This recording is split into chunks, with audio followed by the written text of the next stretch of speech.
Aujourd'hui, on se plonge dans une intervention qui vient de la chaîne YouTube SimTV et qui pose une question assez fondamentale.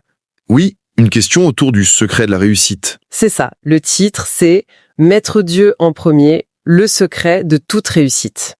Et d'entrée, ce qui est intéressant, c'est que le concept est présenté non pas comme une simple philosophie, mais comme un vrai champ de bataille pour le croyant. C'est exactement ça.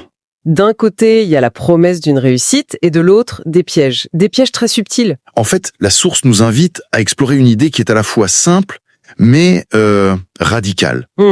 C'est que la réussite, quelle qu'elle soit, elle ne dépendrait pas de nos ressources, de notre capital de départ, De notre business plan. voilà, mais de la personne avec qui on décide de commencer le voyage. C'est une inversion totale de nos réflexes. Complètement.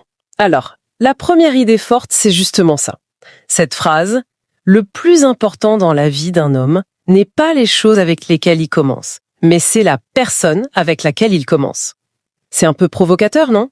C'est provocateur parce que ça heurte de plein fouet notre culture de la planification, de la maîtrise. On nous dit en gros, oubliez vos prévisions budgétaires, la première ligne de votre CV n'est pas la bonne. C'est ça. Et pour illustrer, pour que ce ne soit pas juste une belle phrase, l'orateur donne 2 récits bibliques. Le premier, c'est Job. Ah oui, on a tous l'image en tête. L'histoire terrible. En une seule journée, il perd tout. Ses biens, ses enfants, sa santé, Son capital de départ est réduit à 0. à néant. Et pourtant, la conclusion de l'histoire, c'est qu'il retrouve tout, et même plus. L'argument, ce n'est pas sa résilience ou son plan de relance. Non, c'est parce qu'il n'a jamais perdu sa connexion avec la bonne personne. Sa relation a survécu à ses possessions. La relation était un actif plus solide que tout le reste. C'est ça le cœur du propos. C'est une ressource tangible en fait. Et le deuxième exemple, celui de Moïse, va même encore plus loin, je trouve. Dans l'Exode, oui. Dieu dit à Moïse, en substance, « Ok, la terre promise, c'est pour vous, mais moi je ne viens pas. Je vous envoie un ange, débrouillez-vous avec. Et là, la réaction de Moïse est stupéfiante. » Il refuse. Il refuse. Il dit, si tu ne marches pas toi-même avec nous, ne nous fais point partir d'ici. En d'autres termes, il préfère rester dans le désert avec Dieu. Plutôt que d'aller à la destination promise sans lui. C'est radical. La récompense elle-même perd sa valeur. La présence divine devient la destination et non plus le moyen d'y arriver. Et c'est là qu'on touche à la critique que l'orateur va développer. Exactement. Parce que notre tendance naturelle, selon lui, c'est de faire tout l'inverse de Moïse. On veut la terre promise et on voit Dieu comme le meilleur GPS pour y arriver. Quitte à l'éteindre une fois qu'on est arrivé à destination. Voilà. Oui, et c'est là que ça devient un peu grinçant.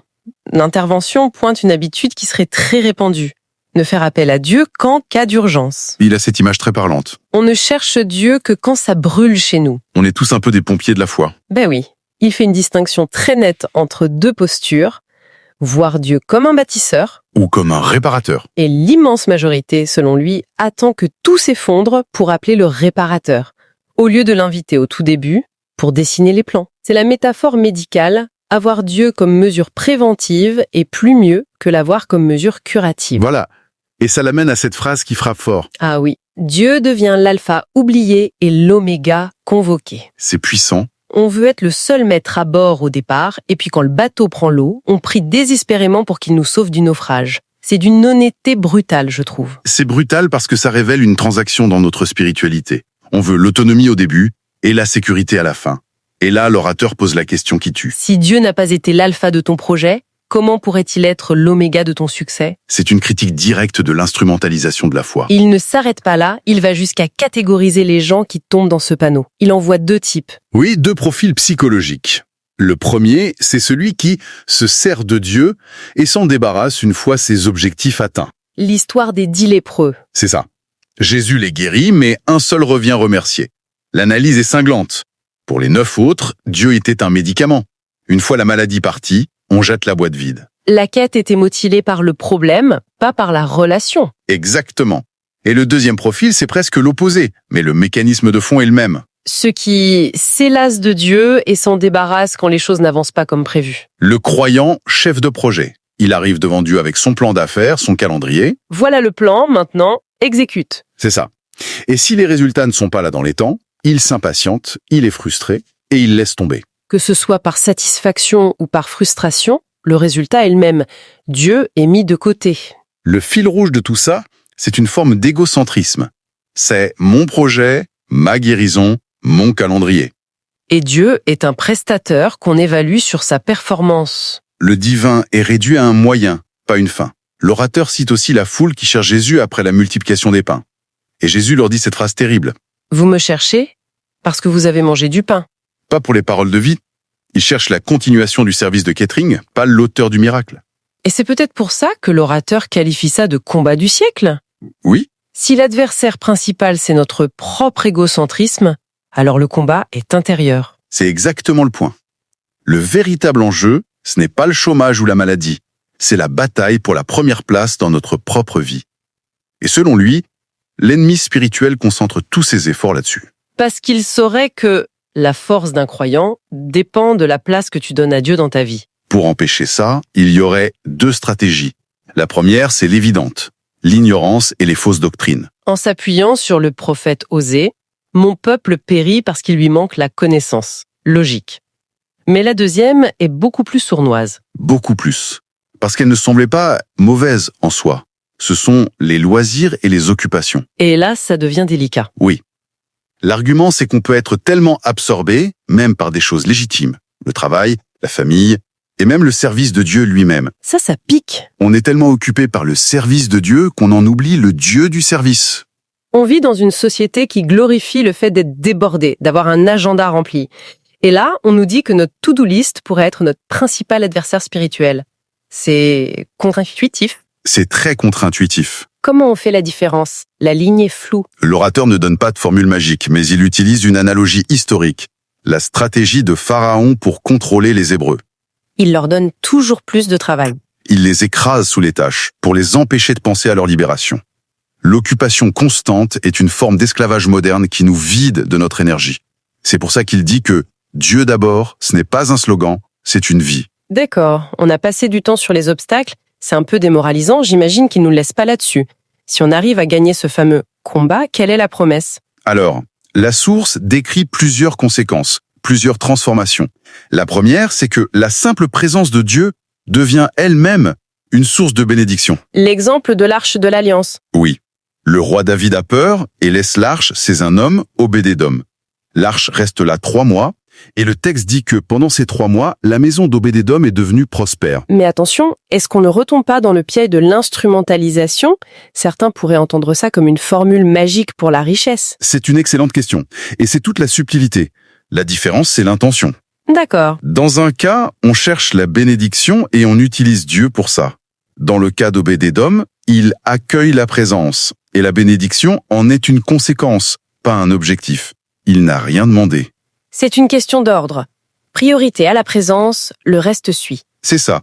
La deuxième conséquence, c'est que Dieu préserverait de la détresse ceux qui sont utiles à son œuvre.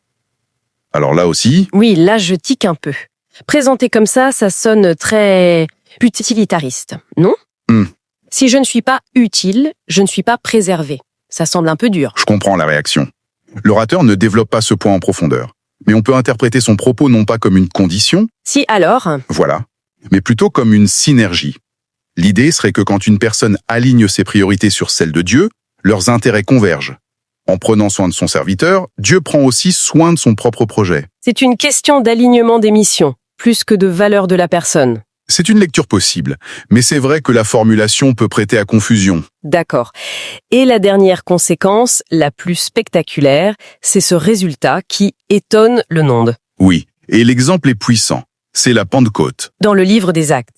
Juste avant, les disciples s'enferment. Ils mettent de côté leurs peurs, leurs projets, pour ne faire qu'une chose, chercher Dieu. Il lui donne la première place de manière radicale. Et le résultat, c'est ce miracle du parler en langue. La foule à Jérusalem est stupéfiée. Ils entendent ces Galiléens sans instruction parler dans leur propre langue. Et ils se demandent, comment est-ce possible? L'idée, c'est qu'en mettant Dieu en premier, une personne peut être élevée à un niveau de compétence ou de connaissance qu'elle n'aurait jamais pu atteindre seule. Exactement. Au point de créer un décalage choquant pour son entourage, qui ne reconnaît plus la personne.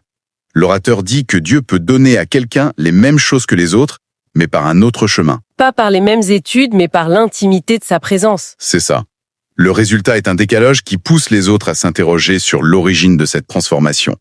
Pour résumer, on est parti d'un principe simple, Dieu d'abord, on a vu les pièges qui nous en empêchent, on a compris que c'était un combat intérieur, et on termine sur des promesses de transformation assez vertigineuses. C'est un programme qui, au final, n'est pas un appel à faire plus de choses, mais un appel à tout réorganiser de l'intérieur. Ce n'est pas une addition, mais un nouveau fondement. C'est exactement ça. Il suggère que cette relation prioritaire, ce n'est pas une chose de plus dans la vie. C'est la base sur laquelle tout le reste doit être construit. Et pour finir, il lance cette affirmation forte attenante. Le réveil, le renouveau de l'Église, n'arrive que lorsque Dieu retrouve cette première place. Ça laisse avec une pensée finale assez provocatrice, je trouve. En effet, parce que si on suit cette logique jusqu'au bout, ça voudrait dire qu'une transformation majeure, qu'elle soit personnelle ou collective, ne dépendrait pas de plus d'efforts, de plus de travail, de plus d'activisme. Mais de quelque chose de beaucoup plus simple et en même temps infiniment plus difficile. Une réorganisation radicale de nos priorités. Et la question qui reste, c'est qu'est-ce que ça changerait si on appliquait cette logique à d'autres domaines de nos vies où l'on cherche, parfois désespérément, une percée ?